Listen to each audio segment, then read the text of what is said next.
באמצעות ירמיהו. ירמיהו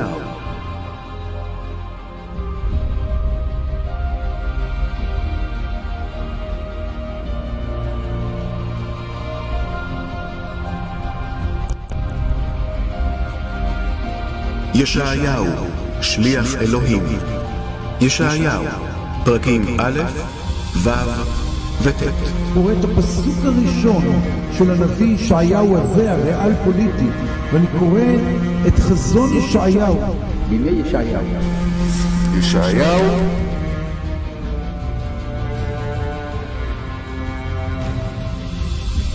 שהנביאים אליהו ואלישע.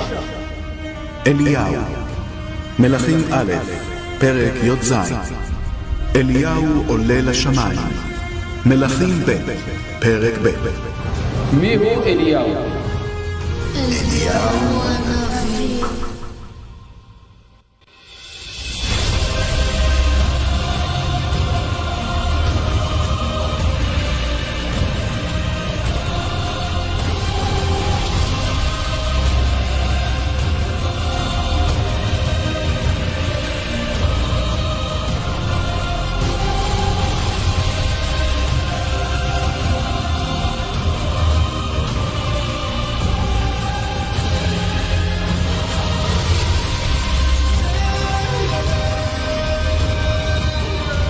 מתתיהו וחמשת בניו יוצאים כל מתתיהו שידור ישיר, קבר מתתיהו בן יוחנן. Saying very clearly in ancient Hebrew, לחזקיהו, לחזקיהו, לחזקיהו. By the Prime Minister of the State of Israel, Mr. Benjamin Netanyahu.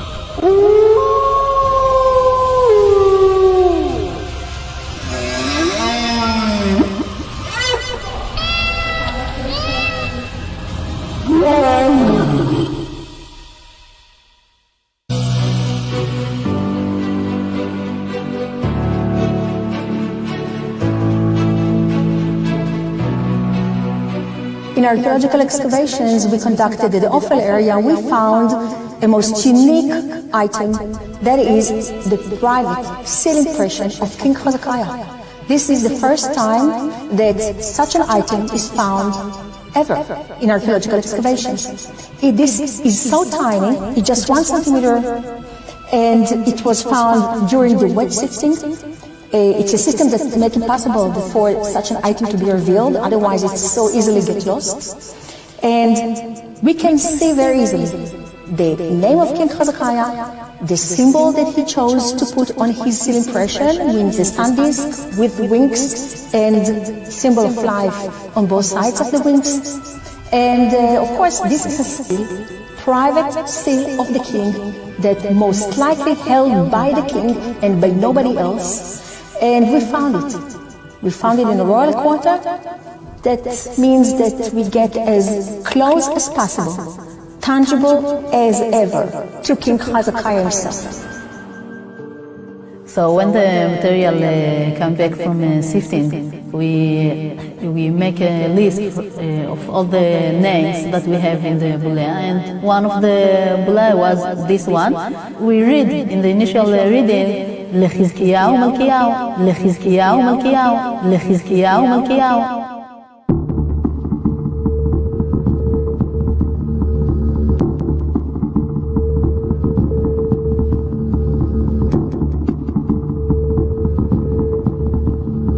Hello, my name is Daron Spielman, and I'm speaking to you from the City of David Excavations in Jerusalem.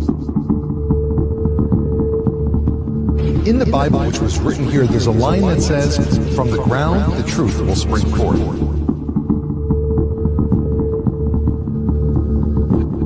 For every day, scientists and archaeologists and volunteers are working at this site and are unearthing the very artifacts that prove history in Jerusalem. Let's go take a look. The structure that I'm in right now is 3,000 years old and goes back to the time period of King David. Inside this structure, archaeologists pulled 2 clay seals out of the ground with names written on them. One name says Juhal, the son of Shalamiah. The other says Gedaliah, the son of Pashur. If I open up the Bible to the book of Jeremiah the prophet, chapter 38, jumping off the pages right away are those 2 names, written in the biblical text. This is empirical archaeological evidence proving the connection between the Bible, Jerusalem, and Jewish history. Que os tradutores da Septuaginta removeram o nome de Deus e o substituíram por Kyrios, e que os escritores do Novo Testamento seguiram este padrão.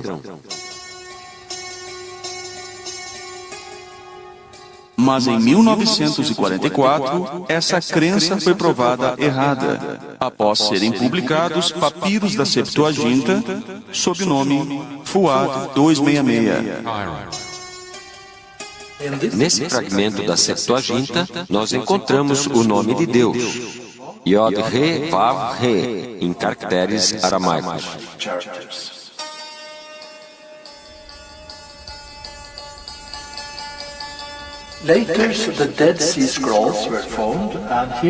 Mais tarde foram encontrados os rolos do Mar Morto e os fragmentos da Septuaginta foram achados também. E aqui nós temos o nome, em caracteres hebraicos antigos, em meio ao texto grego. Dessa forma, o erudito Rolf Aruli conclui o seguinte: então é um fato que todos os fragmentos da Septuaginta, até o ano 50 da nossa Era Comum, contêm o nome de Deus, seja em escrita aramaica, escrita hebraica antiga, ou conforme a transcrição grega, Yao. Assim, o argumento de que os escritores do Novo Testamento usavam Kyrios, porque os tradutores da Septuaginta faziam assim, está errado. God's name either in Aramaic script, in Old Hebrew script, or as the Greek phonetic transcription, Yao. Phonetic transcription, Yao. Shalom, this is Nehemiah Borden, and I'm here today in Jerusalem with Professor Emeritus at Hebrew University of Jerusalem, Bezalel Porton. Professor Porton is best known as the editor of the Elephantine Papyri, one of the most important collections of documents in Jewish history. So here Professor Porton is opening up one of his books. How many volumes is this book? 4. It's 4 volumes, and the official title is? Textbook of Aramaic Documents from Ancient Egypt. 5th pre-Christian century, there was stationed on the island of Elephantine, which lies opposite Aswan, a Jewish military colony. And then when the Persians conquered in 525, the Jews already had a temple there.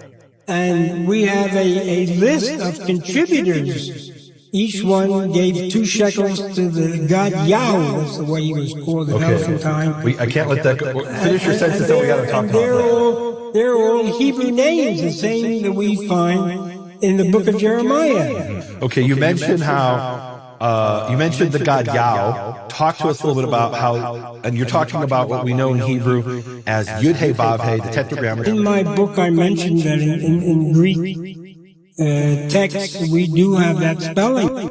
Yao. So if you take that Greek form from 4Q120 in the Dead Sea Scrolls and you combine it with what we find in Elephantine, there's an Aramaic form of God's name. Does that mean they spoke that name in Elephantine? The people that worship Yahweh.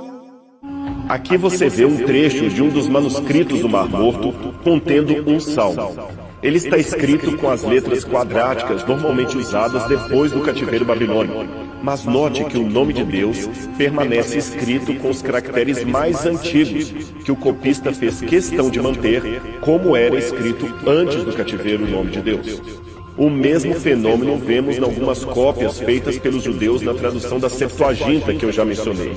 Aqui também está indicado por uma seta ao lado como o nome de Deus foi grafado de modo diferente.